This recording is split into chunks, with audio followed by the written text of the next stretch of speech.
August 23rd, Gabbie Hanna posted a video on TikTok. This is what happened next. This is what happened next. This is what happened next. This is what happened next. On August 23rd, Gabbie Hanna posted a video on TikTok. This is what happened next. Good enough.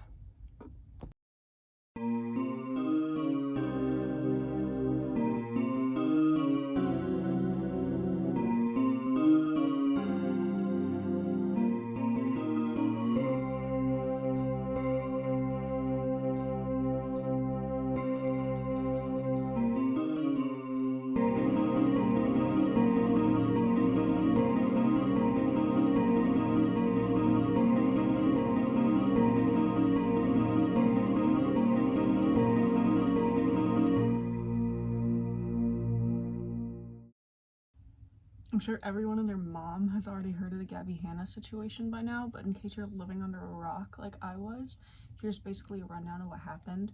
So on August 23rd, Gabbie Hanna decided to upload a whole ass anthology to TikTok, apparently over 100 videos in under 24 hours. And in the videos, people could tell that something was off. Like, I feel like Gabbie Hanna has, like, a reputation for being kind of crazy and, like, out there and just, like, saying shit. So what if I'm the monster? But this one was, like, different. And fans were like, what's going on? Whether she was talking about, like, racism. I grew up in a black neighborhood. I was actually the only white girl in my neighborhood outside of my sisters, but I rode the school bus alone. I was the only white girl on my school bus. And here's a bit of irony. They made me sit in the front. Or religion. Wait. So you guys believe in psychic mediums that can channel the spirit of your grandma, but you can't channel the Holy Spirit? Or literally, like, crying for help. Help me! Help me! Wake the fuck up! Help me! Help us! It was just really different from, like, what she was normally doing, and people were very alarmed. People in the comments were like, we need to do something, and taking it upon themselves, who don't know Gabbie Hanna at all, to, like, solve this whole situation. But, like, what are they gonna do? Drive out to LA and go to her house? No. We'll get to that one. Most people just, like, called the police. It was split between, like, bullying her and, like, being in the comments like, call the police, like, I'll tell you the number right now, it's 911, like, I'll dial it in your phone, I'll write you a little script, everybody call the police right now. So they call the police, and then the police end up showing up to Gabbie's house, and, I mean, we know for a fact they left because she was still posting TikToks and she wasn't, like, in the jail cell on TikTok like, hey guys, I'm in jail. But, like, wait, they wouldn't put her in jail for a manic episode. Would they? No. Anyway, she wasn't in a psych ward or, like, any type of facility. She was just, like, in her house, unless her house is, like, a really lax, like, homey psych ward. But, so they left. And then people were like, oh my gosh, the police are failing us, and how can they not see, and how could they leave her, and we need to call them again. You know that clip where it's like, oh, the definition of insanity, like, try something over and over and expect different results? That's basically what was happening. Did I ever tell you what the definition of insanity is? Insanity is doing the exact same fucking thing over and over again, expecting shit to change. That is crazy. So, obviously, after the police have proven to be totally incompetent when they didn't grab Gabbie Hanna and pull her outside and involuntarily fucking commit her to a psych ward, her viewers decided to take it a step further and become the police. It's like, have you heard of, like, a citizen's arrest? It's like that, but it's like they're gonna go make her drink water and make her eat. And that's literally what happened. So his name's Nick, and he decides You know, it's always been my aspiration to be a police officer, so I'm gonna go do it. So he drives over to her house and he like parks or something or whatever, however he was doing this. And he walks up to her door and he's like, "Oh my gosh, I'm like lost and I just need to use the restroom. Can I just use the restroom?"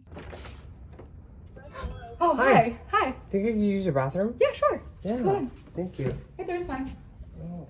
So then he's in there and he's like in her house and he's like, "Guys, I'm looking for pills and I'm trying to see if there's any pills that she needs to take and I'm telling her to drink water and shit." And then they're just like hanging out. Just chillin' with Gabbie Hanna. So he's like still on his like fucking superhero like vigilante like fucking era, and he's like she's kicking him out of the house and he's like, "Oh, what are these pills, Gabbie? What are these pills? You need to take them." And she's like, "That's for my acne. Get out of my fucking house." By the way, Nick, Yes. I know you know who I am. Come on. Why did you lie to me this whole time? Why did you lie to me? That's for my acne, you dumb cunt. Get the fuck out of my house. Now. Now. Now! I think a lot of people are talking about like this situation where it's like, "Oh my gosh, this crazy guy went to her house and I can't believe this." And not a lot of people are talking about the fact that people were calling the police on her. The police in general have a very bad reputation for dealing with mental health crisis. And especially the LAPD, though they do have like a mental health unit that they like created called SMART, apparently they just like are so slow that they just like don't respond to calls. There was like a case of this mother and her son, and she was like very obviously like going through a mental health crisis, and the like responding officers were like, "Can we get some mental health professionals on the scene?" And they were like, "No, we're actually all tied up." On top of that, the police just do not know how to deal with people in mental crisis like at all.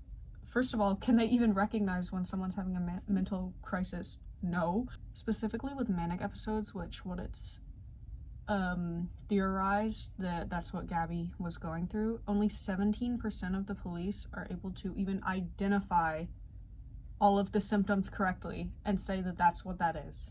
On top of that, about a third of the 30 people shot by LAPD officers this year, which I believe was 2021, were believed to have had a mental illness at the time. They like, police, there's so much evidence of this. Police will show up to the scene and it's like someone who, and they're like, "Oh my god, I'm suicidal." And they like are saying they want to kill themselves, and the police are like, "Let me help you with that." And yet, every time there's a mental health crisis, people are like, "We need to call the police." And it's like, okay, no. Especially like on top of it being like a manic episode, like you don't want to overwhelm anybody. You don't want to like start telling them they're crazy or like get people to show up or like feed into it or like overwhelm them in any way. And that's what calling the police is going to do. It stems from a parasocial relationship, honestly, because people have this weird like access to like celebrities' lives, and when they see them in crisis, they're like, "I need to do something so that I don't feel like a bystander and I can feel better about myself," when they are not in the position to do something. If you're not in the position to do something, why are you doing things that are harmful? So as I was thinking about this in the past week and all the reactions of everybody, and honestly just like how the internet treats mental health in general, someone that kept popping into my head was Eugenia Cooney. So if you don't know who she is a YouTuber who's been posting for like a long time. I'd have to look up like exactly how long. And she mainly does like fashion and cosplay and like makeup and stuff like that. She also streams on Twitch. But she has basically been turned into the internet's little project, little victim, where it's like people only know her for one thing. They only go to her channel or anything to talk about that one thing, and they are just so obsessed with this one aspect of her life, and that is that she has an eating disorder. It's very odd. These people have like a literal like, they've parasocially tied themselves to her getting healthy, and when she doesn't get healthy because it's fucking difficult because it's an eating disorder, they get angry at her and they're like, "You failed us." These people have made it their personal passion project to get her healthy, and then when she doesn't get healthy because all they're fucking doing is harassing her over the internet and like commenting. They're like, oh my god, you bitch, you're not helping me in my life. I need to feel better about myself. Then think about something else. Let's read some of these comments. I just keep thinking when this illness finally takes her, all the Netflix originals we will get about her story, because there is definitely something dark going on behind the scenes.